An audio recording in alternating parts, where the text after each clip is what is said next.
Cooking എപ്പോ തൊട്ട് തുടങ്ങി? കുക്ക് ചെയ്യാറില്ല. ഇതിലൊക്കെ കാണാറുണ്ടല്ലോ ബാർബിക്യൂ ഒക്കെ ഉണ്ടാക്കാനുള്ള. ബാബിക്ക് ചിക്കൻ പൊരിച്ചിട്ട് അതിന് മണ്ടയ്ക്ക് ഇച്ചിരി മസാല വെച്ച് അതൊക്കെ ആൾക്കാർ നമ്മൾ കുക്ക് ചെയ്യാറില്ല. ബാബിക്കൊക്കെ ഏതെങ്കിലും സെറ്റപ്പിൽ ആൾക്കാരൊക്കെ കൂടുമ്പോ ചെയ്യും. ഞാൻ ആൾക്കാർ കൂടും കേട്ടോ, എൻ്റെ കൂടെ ആൾക്കാരുണ്ടാവും. ഈ നടക്കുന്ന ഫ്രണ്ട്സ് അല്ല എന്നുള്ളത് വിസിറ്റ് ചെയ്യാൻ വരുന്ന ആൾക്കാരൊക്കെ വീട്ടിലുണ്ടാവും. നമ്മൾ രാത്രി ചില്ലടിക്കും. പ്രായം ഇങ്ങനല്ലേ, നമ്മൾ ചില്ലടിക്കണമല്ലോ. ആ സമയത്ത് ബാബിക്ക് വേണമെങ്കിൽ ബാബിക്ക് വെക്കാം, വല്ല ബീഫ് വറക്കണമെങ്കിലോ സ്റ്റേക്ക് ചെയ്യണമെങ്കിലോ വി ക്യാൻ ഡു ഇറ്റ്. അല്ലാണ്ട് ഞാൻ നടന്ന് ചോറുണ്ടാക്കി കറി ഉണ്ടാക്കി ആ സെറ്റപ്പ് ഒന്നുമില്ല. ഈ കൺട്രോൾഡ് ആയിട്ട് മദ്യപിക്കാൻ എപ്പോഴാണ് തുടങ്ങിയത്? ചെറുപ്പം തൊട്ട് എങ്ങനെ? മദ്യപാനം ഒന്നുമില്ല. മദ്യപാനമൊക്കെ വെറുതെ നമ്മള് റീൽസ് കാണുന്ന മാത്രമേ ഉള്ളൂ. അല്ല, അവിടെ എനിക്ക് സ്റ്റോക്ക് ചെയ്യാൻ ഇഷ്ടമാണ് കള്ളൊക്കെ. അതായത് വീട്ടിലൊരാൾ കയറി വരുമ്പോ കുറെ കുപ്പി, അവർക്ക് എന്താണ് വേണ്ടത്. അപ്പൊ ബ്രോ വരുമ്പോ ബ്രോയ്ക്ക് വേണ്ട വിസ്കി എൻ്റെ ഉണ്ടാവും. അങ്ങനെ ആ ഒരു താല്പര്യം എനിക്കുണ്ട്.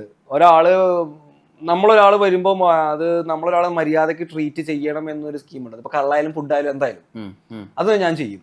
അതിനിപ്പോ എന്ത് നെഗറ്റീവ് ആര് പറഞ്ഞാലും നമ്മൾ ട്രീറ്റ് ചെയ്യേണ്ട പോലെ ഞാൻ ട്രീറ്റ് ചെയ്യുള്ളൂ. എന്റെ രീതി അങ്ങനെയാ. അതിപ്പോ ഞാൻ മാറ്റേണ്ട കാര്യമില്ലല്ലോ. അപ്പൊ ബ്രോ കള്ളു കുടിക്കുമെങ്കിൽ ബ്രോയ്ക്ക് വേണ്ട വിസ്കി എൻ്റെ ഉണ്ടാവും. ഞാൻ അങ്ങനെ സ്റ്റോക്ക് ചെയ്യുന്ന ഒരാളാണ്. അതുകൊണ്ടാണ് എന്റെ റീൽസ് അവിടെ ഇവിടെ കള്ള് കാണുന്നത്. ആൾക്കാർ വന്നു ഞാൻ ഇരിക്കും, ഞാൻ അങ്ങനെ പറയത്തു ഞാൻ കള്ളു കുടിക്കത്തില്ല, ഞാൻ ഒരിക്കലും പറയില്ല. ഞാൻ കള്ളു കുടിക്കും, ഐ ഡ്രിങ്ക്. പക്ഷേ ഒരു പരിധിക്ക് അപ്പുറത്തേക്ക് പറ്റത്തില്ല. കാരണം അവിടെ ഒരു ലിമിറ്റ് ഉണ്ട്. നമ്മൾ പുറത്ത് പോയി കഴിഞ്ഞാൽ ഞാനൊരു ഹാഫ് ബിയർ ഒക്കെ കുടിക്കത്തുള്ളൂ. കാരണം വണ്ടി ഓടിക്കാനുള്ളത്. വണ്ടി ഓടിച്ചു കഴിഞ്ഞാൽ അവന്മാർ വണ്ടിയും കൊണ്ടുപോകും, വണ്ടിക്കുള്ളിൽ. കാരണം ഞാൻ ആ റിസ്ക് എടുക്കാത്ത കാരണം ഞാൻ എവിടെ പോലും അവന്മാർ കൂടെ ഉണ്ടാവില്ല, റോളക്സ് ഒക്കെ കൂടെ ഉണ്ടാവും. ആ സമയത്ത് കള്ളുടിച്ച് പോലീസ് പിടിച്ചു കഴിഞ്ഞാൽ എൻ്റെ പിള്ളേരും പോകും. അതൊരു വലിയ റിസ്ക്. അവരെ കൊണ്ടുപോകും, അവരെ ഷെൽട്ടറിൽ കൊണ്ടുപോകും. കാരണം ഞാൻ അവരെ ഹാൻഡിൽ ചെയ്യാൻ പറ്റാത്തൊരു ഓണർ മദ്യപിച്ച് ലെക്ക് ഇട്ട് വണ്ടി ഓടിച്ചു കഴിഞ്ഞാൽ അവരുടെ സേഫ്റ്റിക്ക് വേണ്ടി അവരെ പിടിച്ചോണ്ട് പോകും. പിന്നെ എനിക്ക് തിരിച്ചു തരത്തില്ല. അത്രയൊക്കെ ചിന്തിക്കുന്നുണ്ട്. പിന്നെ അവര് ചിന്തിക്കുന്നുണ്ട്, ഞാൻ അതിനപ്പുറത്തോട് ചിന്തിക്കും. കാരണം എനിക്ക് എന്റെ പിള്ളേർ കഴിഞ്ഞിട്ട് എന്തുള്ളൂ. അതുകൊണ്ട് അവന്മാരെ വെച്ച് റിസ്ക് എടുക്കാനുള്ള ഒരു പരിപാടിയും ചെയ്യത്തില്ല. അതുകൊണ്ട് കൺട്രോൾഡ് ആണ്. കള്ളുടിച്ചാൽ വണ്ടി എടുത്ത് പുറത്തൊന്നും പോകത്തില്ല. ഈ ആൾക്കാർ പറയുന്നുണ്ടല്ലോ ബ്രോ ഈ റീൽസിൽ കള്ളുടിച്ചിട്ട് എങ്ങനെയാ വണ്ടി ഓടിക്കാന്ന്. എന്റെ കൂടെ വണ്ടി ഓടിക്കാൻ ആളുണ്ട്, ദേ വിൽ ഡ്രൈവ്. ഞാൻ ഡ്രൈവ് ചെയ്യുന്ന നിർബന്ധമില്ലല്ലോ. ഇങ്ങോട്ട് ഞാൻ വരുന്നേ കാണിച്ചുള്ളൂ, കള്ളുടിച്ചിട്ട് അങ്ങോട്ട് പോകുന്നേ കാണിക്കുന്നില്ലല്ലോ. എല്ലാം നമ്മൾ റീൽസ് കാണിക്കാൻ പറ്റില്ല. ആകെ 30 സെക്കൻഡ് അല്ലേ ഉള്ളൂ, എന്തായാലും കാണിക്കാം. ഈ നാച്ചുറൽ ആയിട്ടുള്ള വോയിസ് ഓവർ കൊടുക്കൽ എടുപ്പായിരുന്നു നടക്കുന്നുണ്ട്. ഞാനിപ്പോ പറയുന്നതൊക്കെ പറഞ്ഞാൽ പോരെ, സിമ്പിൾ ആയിട്ട്. അതായത് ഈ എഡിറ്റിന്റെ മൊത്തം കട്ട് കണ്ടിട്ടാണോ ഇത് പറയുന്നത്? എഡിറ്റ് ഒന്നുമില്ല. നമ്മള് വീഡിയോ എന്ന് പറയുന്നത് നോർമൽ വീഡിയോയാ. ഓക്കെ, വീട്ടിലൊരാളുണ്ടാവുമല്ലോ മാനേജ് ചെയ്യാനുള്ള. ഞാൻ പറയാടാ നമുക്ക് നടക്കാൻ പോവാന്ന് പറയും. ഓക്കെ, നടക്കാൻ പോവാം. അപ്പൊ നടക്കാൻ പോകുമ്പോൾ ഞാൻ ഇവന്മാരെ ലീഷ് ഇടിപ്പിക്കുന്ന ഒരു സെക്കൻഡ് ഷോട്ട് എടുക്കും, ഡോറ് തുറക്കുന്നു, ഞാൻ കണ്ടിന്യൂ ചെയ്ത് പോകും. ആ വീഡിയോ എടുക്കുന്ന ആൾ അവിടെ ഇവിടെയൊക്കെ ചെറിയ ഷോട്ട്സ് എടുക്കും. നമ്മൾ ആ റോ ഫുട്ടേജ് അതേപോലെ തന്നെ. എനിക്ക് എഡിറ്റിംഗ് ഒന്നും അറിയത്തില്ല, നമുക്ക് പറ്റിയ ഫീൽഡ് അല്ലത്. നമ്മൾ ഒരു സെക്കൻഡ് എടുത്ത് വെക്കുന്നു. ആ ഒരു അന്നത്തെ ദിവസത്തെ ആ ഒരു ഫുൾ സീൻ ഒരു 30 സെക്കൻഡിൽ കാണിക്കുന്നു. രാവിലെ തന്നെ ഞങ്ങൾ നടക്കാൻ പോയി, അവന്മാർ ലീഷ് ഇട്ടു, പുറത്തു പോയി. ഈ വണ്ടി എടുത്തില്ല, പകരം ഈ വണ്ടി എടുത്തു. ആ വണ്ടി ആയിരിക്കും ഞങ്ങളപ്പോൾ പ്ലാൻ ചെയ്തിരിക്കുന്നത്, ഈ വണ്ടി മതി എന്ന് പറയുമായിരിക്കും. അപ്പൊ ആ വണ്ടി എടുത്ത് നടക്കാൻ പോയി. അവിടെ ചിലപ്പോൾ പൂവുണ്ടാവും, കായ ഉണ്ടാവും. അത് ഞങ്ങൾ അതുണ്ടെന്ന് പറയുന്നു, നടക്കുന്നു, തിരിച്ചിരുന്ന് അവരിപ്പോൾ അവർ വെള്ളത്തിൽ ചാടുമായിരിക്കും. വെള്ളത്തിൽ ചാടി കുളവാക്കി നമ്മുടെ ദേഹത്ത് ചെളിയാക്കുമായിരിക്കും. അപ്പൊ ഇങ്ങനെ ഇത് ലൈഫിൽ നടക്കുന്ന അതൊക്കെ പറഞ്ഞു പോയാൽ പോരെ. അത് നമ്മൾ വെറുതെ ഭയങ്കര സംഭവമായിട്ട് രാവിലെ തന്നെ എണീറ്റ് ഞങ്ങൾ അങ്ങനെ ചെയ്തു അതൊന്നും പറഞ്ഞിട്ട് കാര്യമില്ല. രാവിലെ ഞങ്ങൾ ഇങ്ങനെ ചെയ്തു, അതായത് സ്കീമ എൻ്റെ ഇത്. ഓപ്പൺ ആയിട്ട് നിന്നാൽ മതി. ഏറ്റവും ഇഷ്ടമായിട്ട് ഡെവലപ്പ് ചെയ്തൊരു ഹാബിറ്റ് എന്താ? സെയിൽസ്. അതെനിക്ക് ഭയങ്കര ഇഷ്ടമാണ്. എനിക്ക് ആൾക്കാരോട് സംസാരിക്കാൻ ഭയങ്കര ഇഷ്ടമാണ്. സംസാരിച്ച് ഒരു കോൺട്രാക്റ്റോ ഒരു ഡീലോ ക്ലോസ് ചെയ്യാൻ എനിക്ക് നല്ല താല്പര്യമാണ്. അത് ഇനിയും ഡെവലപ്പ് ചെയ്യും. ഞാൻ സെയിൽസ് ഒന്നും എവിടെ എത്തിയിട്ടില്ല. ചിലപ്പോൾ 1% ആയിരിക്കും. ഞാൻ റിട്ടയർഡ് ആണെന്നൊക്കെ പറഞ്ഞാൽ പോലും ഇതൊന്നും മാനേജ് ചെയ്യാതിരിക്കുന്നില്ലല്ലോ. അപ്പോഴും ഇടയ്ക്കൊക്കെ എനിക്ക് ഈ ഇടയ്ക്കും റീൽസിലുണ്ടായിരുന്നുള്ളൂ. ഞാൻ ഒരു സ്യൂട്ടിട്ട് ഒരു റീലിൽ പോയത്, അത് ഞാനൊരു ഡീല് ക്ലോസ് ചെയ്യാൻ പോയത് തന്നെയാണ്. അത് ക്ലോസ് ആയോ? ക്ലോസ് ആയി. അതാ പറഞ്ഞു, ഞാനൊരു ഡീലിന് പോയി കഴിഞ്ഞാൽ ആ ഡീല് മാക്സിമം ക്ലോസ് ചെയ്യാന്നുള്ളതാണല്ലോ എൻ്റെ responsibility. I will close the deal എന്തായാലും ക്ലോസ് ചെയ്യും. ഏറ്റവും ഇഷ്ടമില്ലാത്തൊരു ഹാബിറ്റ് ഉപേക്ഷിച്ചത് എന്താ? ഇഷ്ടമില്ലാത്ത ഹാബിറ്റ് തുടങ്ങിയിട്ടില്ല. അങ്ങനെ ഇഷ്ടമില്ലാത്ത ഹാബിറ്റ് തുടങ്ങണേ. ഇഷ്ടമുള്ള സംഭവമായിരിക്കും നമ്മുടെ ഹാബിറ്റ്. പിന്നെ നമ്മൾ നിർത്തേണ്ട ആവശ്യമില്ലല്ലോ. സിഗരറ്റ് വലിച്ചാലും കള്ളു കുടിച്ചാലും ഒരാൾക്ക് ഇഷ്ടമുള്ളതുകൊണ്ടല്ലേ. നിർത്തണം തോന്നിയ ഒരു ഹാബിറ്റ് ശീലവും ഇല്ല. എന്റെ ഹാബിറ്റൊക്കെ നല്ല ഹാബിറ്റാണ്, എനിക്ക് ഓക്കെ. ബാക്കിയുള്ളവർക്ക് എങ്ങനെയാന്ന് എനിക്കറിയില്ല. ഒരു ബാക്കിയുള്ളവരെ ഞാൻ ലൈഫിലോട്ട് കൊണ്ടുവരുന്നില്ലല്ലോ. അവർ എന്റെ ലൈഫ് എങ്ങനെ പോകുന്നത് എനിക്ക് ഓക്കെ ആണെങ്കിൽ പിന്നെ നമ്മളൊന്നും നോക്കേണ്ട കാര്യമില്ല. എപ്പൊ തൊട്ട് ഈ ബാക്കിയുള്ളവരുടെ അഭിപ്രായങ്ങൾ നോക്കണ്ട, നമുക്ക് നമ്മുടെ ഒരു വിഷയം തുടക്കം തൊട്ട് ഒരു റൗണ്ടിൽ ആൾക്കാരൊക്കെ പോയി തുടങ്ങി നമുക്ക് മനസ്സിലായി. ഞാൻ പ്രായം പറയാം ഏകദേശം ഒരു സമയമൊക്കെ 18-18 വയസ്സ് തൊട്ട് എനിക്ക് ആരെയും വലിയ മൈൻഡൊന്നും ഇല്ല. ഞാൻ ആര് പറഞ്ഞ കേൾക്കൊന്നുമില്ല. എനിക്ക് ഞാൻ ഒരു ഇമ്പോർട്ടൻ്റ് ഒരു കാര്യം ഞാൻ ചുമ്മാ പറയാം. ആ നമ്മുടെ ലൈഫിൽ വേറെ ആൾക്കാർ പറയുന്ന കേട്ടിട്ട് ഇരിക്കുകയാണെങ്കിൽ അവരെ പോലെ തന്നെ ഇരിക്കുകയുള്ളൂ.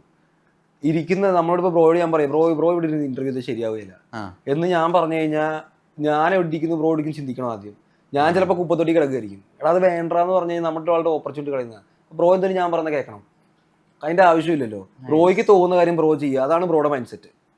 ആ രീതിയിൽ വർക്ക്ഔട്ട് ചെയ്താൽ മതി. പിന്നെ എന്തിനാ നമ്മൾ ബാക്കി ആൾക്കാർ എന്നോട് പറയണം ഈ വണ്ടി വേണ്ട നമുക്ക് ആ വണ്ടി വാങ്ങിച്ചാൽ പറഞ്ഞു കഴിഞ്ഞാൽ ഞാനല്ലേ കാശ് മുടക്കുന്നത്, എൻ്റെ താല്പര്യമല്ലേ. I will take suggestions.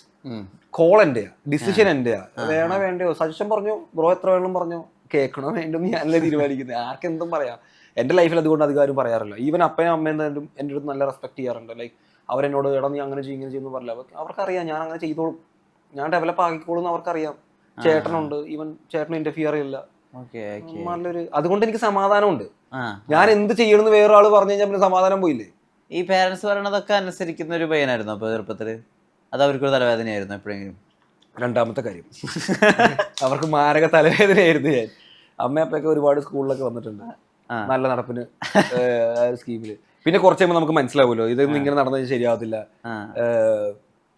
അത് തുടങ്ങുന്നത് ശ്രീലങ്ക എന്നാ? ലൈഫ് തുടങ്ങിയത് അവിടുന്ന്. എന്റെ പൊന്നെ ശ്രീലങ്ക വാസ് സോ ഗുഡ്. അവിടെ നിന്നാണ് എന്റെ ലൈഫ് തുടങ്ങുന്നത്. ഒരുപാട് ഇൻസിഡൻസ് ഉണ്ട്. ഞാൻ പറഞ്ഞില്ല ഈ നമ്മളെ ഇഷ്ടമില്ലാത്ത ആൾക്കാരൊക്കെ അവരൊക്കെ നമ്മൾ അറ്റാക്ക് ചെയ്യും. ആൾക്കാരൊക്കെ നമ്മളെ നല്ല അടി കിട്ടും. ചെന്ന് നോക്കാൻ അങ്ങോട്ടൊന്നും ചുമ്മാ നമ്മളൊരു നോർമൽ സെറ്റപ്പിൽ അങ്ങോട്ട് പോയി നമ്മുടെ കൂടെ ആൾക്കാരൊന്നും ഇല്ലെങ്കിൽ ചിലപ്പോൾ പിടിച്ചിടിക്കും. അവർക്ക് ഇഷ്ടമല്ല നമ്മളെ. കിട്ടിയിട്ടുണ്ടോ? പിന്നെ ഇടി കിട്ടാതിരിക്കാനെന്താ, തിരിച്ചു കൊടുക്കാൻ പറ്റിയോ? പിന്നെ ചെന്നാ മതില്ല അങ്ങോട്ട് തിരിച്ചടിക്കാൻ വേണ്ടി അവരുടെ നാട്ടിൽ പോയിട്ട് അവരെ തൊടാൻ വേണ്ടി കിട്ടുക വാങ്ങിക്കുക പോവുക. ആ ഒരു സ്കീമാണ് നമ്മള്. അല്ലാണ്ട് തിരിച്ചടിക്കൊന്നുമില്ല. എന്നിട്ട് ഇപ്പൊ ശ്രീലങ്കയിൽ എന്തെങ്കിലും ബാക്കിയുണ്ടോ? പിന്നെ നല്ല ഫ്രണ്ട്സ് ഉണ്ട്. അതല്ലാതെ എന്തെങ്കിലും എസ്റ്റാബ്ലിഷ്മെന്റ്സ് അങ്ങനെ അങ്ങോട്ടേക്ക് ഞാൻ ബിസിനസ് ചെയ്യാൻ പോണില്ല. എന്തിനാ അങ്ങോട്ട് പോണേ? അവിടെ ശ്രീലങ്കയിൽ പോയൊരു ബിസിനസ് ചെയ്ത് നമ്മൾ കള്ളക്കടത്തുകാരനാവും. ആ പണ്ടത്തെ ആൾക്കാരെ എൻ്റെ മറ്റേ കുടുംബക്കാരൊക്കെ വിചാരം ഞാൻ അവിടെ സ്മഗിൾ ചെയ്യാൻ തരുന്നു ശ്രീലങ്കയിൽ. കാരണം ശ്രീലങ്ക എന്ന് പറഞ്ഞ രാജ്യത്ത് ബിസിനസ് ചെയ്യാന്ന് പറയുമ്പോൾ ഡിഫറൻറ്റ് സിനാരിയോ ആണല്ലോ. ഒരു UK ചെയ്യുന്നത് ഡിഫറെന്റ്. അവർ ഇങ്ങനെ ഒരു കാറ്റഗറൈസ് ചെയ്തേക്കുക. ഈ രാജ്യം ഇങ്ങനെ ആയിരിക്കും, ആ രാജ്യം അങ്ങനെ ആയിരിക്കും, ഈ ഫ്രണ്ട്സ് ഇങ്ങനെ ആയിരിക്കും. ബന്ധുക്കള് നാട്ടുകാരെല്ലാം കണക്കാണല്ലേ. സൊസൈറ്റി ദേഷ്യം എങ്ങനെയാ? ദേഷ്യപ്പെടാറില്ല. നമ്മൾ എന്തിനാ വെറുതെ ഒരാളോട് ദേഷ്യപ്പെടുന്നത്? അത് ഒരു താല്പര്യമില്ല. ചിലപ്പോ പറഞ്ഞത് മൊത്തത്തിൽ കളവായിരിക്കും. ദേഷ്യപ്പെടും. ഇല്ല, എന്നോട് ഒരു ബഹുമാനത്തോടെ സംസാരിച്ച് ഞാനും അങ്ങനെ സംസാരിക്കുള്ളൂ.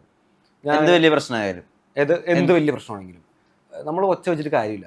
ഒച്ച വെച്ച് കഴിഞ്ഞാൽ നമ്മൾ വെറുതെ ബ്ലഡ് പ്രഷർ കൂട്ടുക എന്നല്ലാണ്ട് ഒരാളോട് ഷൗട്ട് ചെയ്തിട്ട് എന്താ കാര്യം? ഇപ്പം ഞാനും ബ്രോയും തമ്മിൽ ആർഗ്യുമെന്റ് നടക്കും. നമുക്ക് ഇതേപോലെ സംസാരിച്ച് തീർക്കാവുന്ന സംഭവമുള്ളൂ. ബ്രോ വെറുതെ കുറേ ഷൗട്ട് ചെയ്യും, ഞാൻ വെറുതെ കുറേ ഷൗട്ട് ചെയ്യും. എന്നിട്ട് നമ്മൾ കുറച്ച് കഴിയുമ്പോൾ ആലോചിക്കുക വേണ്ടായിരുന്നു, പുള്ളിയോട് ഞാൻ അങ്ങനെ പറഞ്ഞു പോയല്ല, ഇത് എങ്ങനെ ഫേസ് ചെയ്യും? ഈ സാഹചര്യമൊക്കെ എന്തിനാ ഉണ്ടാക്കുന്നേ? Be calm. നമ്മൾ നോർമലി സംസാരിച്ചാൽ മതി. ഒരു സംഭവം ഞാൻ അങ്ങനെ ഷൗട്ട് ചെയ്തൊന്നും ആരോട് നടക്കാറില്ല. ചിലപ്പോൾ ഇതിലെ പോകുമ്പോൾ ബസ്സുകാരോട് പറയായിരിക്കും എങ്ങോട്ടാ ചേട്ടായി പോണേന്നുള്ള സ്കീമിൽ പറയായിരിക്കും. എന്നാലും ഞാൻ അലമ്പാക്കാറില്ല.